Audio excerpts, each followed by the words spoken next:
আসসালামু আলাইকুম। আজকে আমাদের আলোচ্য বিষয় হচ্ছে অটো এনকোডার্স।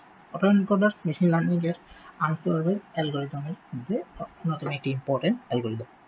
সো অটো এনকোডার্স এর মাধ্যমে আমরা dimensionality reduction, denoising, anomaly detection এবং ফিচার এক্সট্রাকশন করতে পারি। Autoencoders one type of artificial neural network, যার সাহায্যে আমরা ইনপুট ডাটাকে কম্প্রেস করে লোয়ার ডাইমেনশনে পরিণত করতে পারি এবং তারপর সেই কম্প্রেস করাকে রিকনস্ট্রাক্ট করে আউটপুট ডাটা পরিণত করতে হবে এবং সবশেষে এই ইনপুট ডাটা এবং রিকনস্ট্রাক্ট আউটপুট কতটুকু ম্যাচ হচ্ছে তার উপর ডিপেন্ড করে auto এনকোডার্সের অ্যাকুরেসিটা।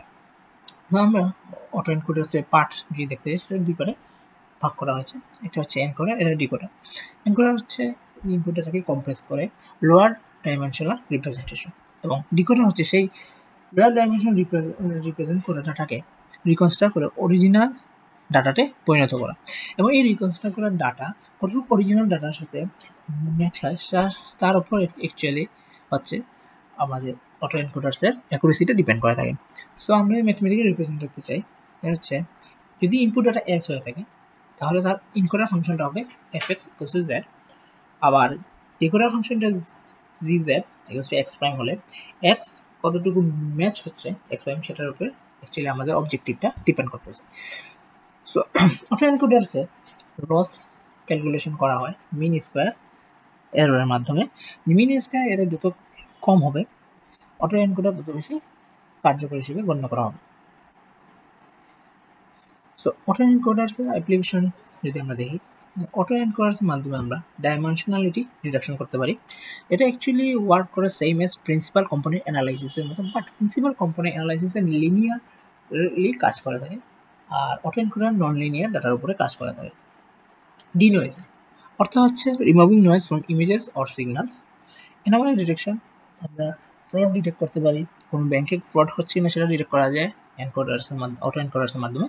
Image generation, creating new image using variational autoencoders, এটা হচ্ছে একটা অটো এনকোডার্সের একটা টাইপ।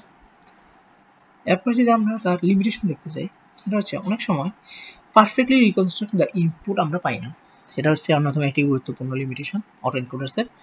সেন্সিটিভ টু হাইপার প্যারামিটারাইজেশনের ক্ষেত্রে একটি সেন্সিটিভ ইস্যু। ওভারফিটিং, অনেক সময় autoencoder train too well, train too long, that হচ্ছে গিয়ে memorise data instead of generalising, সে ডাটাগুলোকে মেমোরাইজ করে ফেলে জেনারেলাইজ করার বদলে। এরকম অটো এনকোডার্সের কিছু খুঁটিনাটি জিনিসপত্র রয়েছে। এখন আমরা যদি দেখতে চাই সেটা হচ্ছে রিসোর্স। সো রিসোর্সে হচ্ছে গিয়ে প্রথম যে লিঙ্কটা সেটা হচ্ছে গিয়ে অটো এনকোডার্সের ডিটেলস সম্পর্কে এখানে দেওয়া আছে। সো যে কেউ চাইলে এটাতে ক্লিক করে ভিডিওটা দেখতে পারেন। সেখানে হচ্ছে গিয়ে ইমেজ রিক্রিয়েশন ইউজিং অটো এনকোডার্স, এটা হচ্ছে আমরা একটু পরে এটা নিয়ে দেখবো কিভাবে কি কাজ করে। সো সেটার সম্পর্কে জানতে চাইলে এই লিঙ্কে ক্লিক করলে ভিডিওটি দেখতে পারবেন। সো আমরা এখন কোডে চলে যাই। সো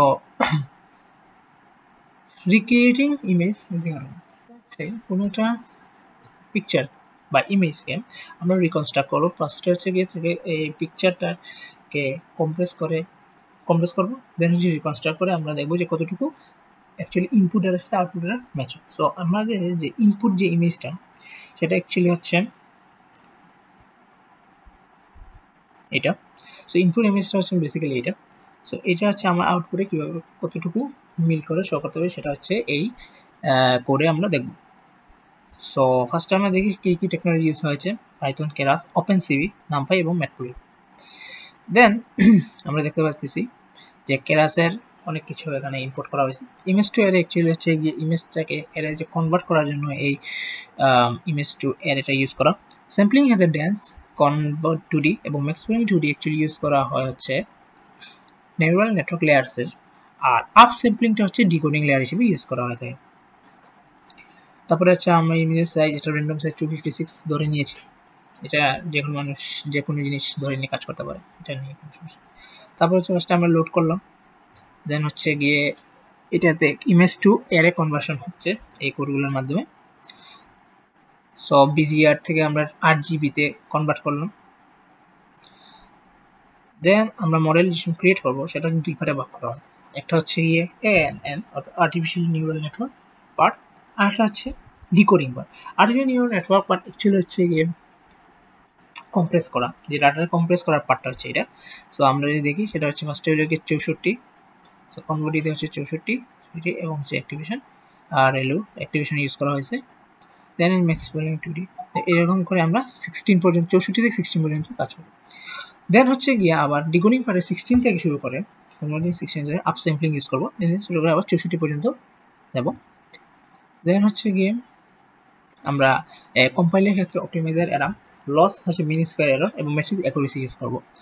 দেন হচ্ছে মডেল সামারি যদি আমরা দেখি, সেটা হচ্ছে গিয়ে ফার্স্টে কনভার্ট 256, দেন হচ্ছে গিয়ে 256 128, দেন এগেন 128, দেন 64, দেন 64 32, 32, দেন 30, দেন হচ্ছে আমরা এখন 32 পরে দেন আপ স্যাম্পলিং ক্ষেত্রে এটা কিন্তু আবার আস্তে আস্তে এটা ডিকোড করতেছে, অর্থাৎ এনকোড থেকে এই পর্যায়ে আস্তে আস্তে রিকনস্ট্রাক্ট করতেছে হচ্ছে গিয়ে তোমার ইমেজটাকে। দেন 64, দেন 128, দেন 256।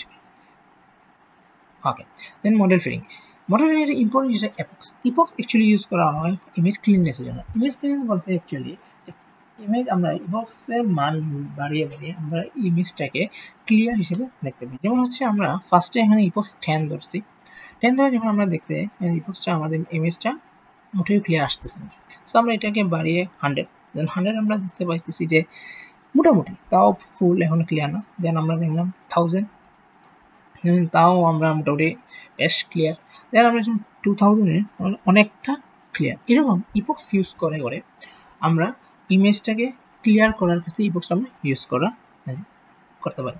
এভাবে অটো এনকোডার ইউজ করে একটা ইমেজকে রিকনস্ট্রাকশন করতে পারি। আজকের ভিডিওটি এতটুকুই ছিল। সবাইকে সাথে থাকার জন্য ধন্যবাদ।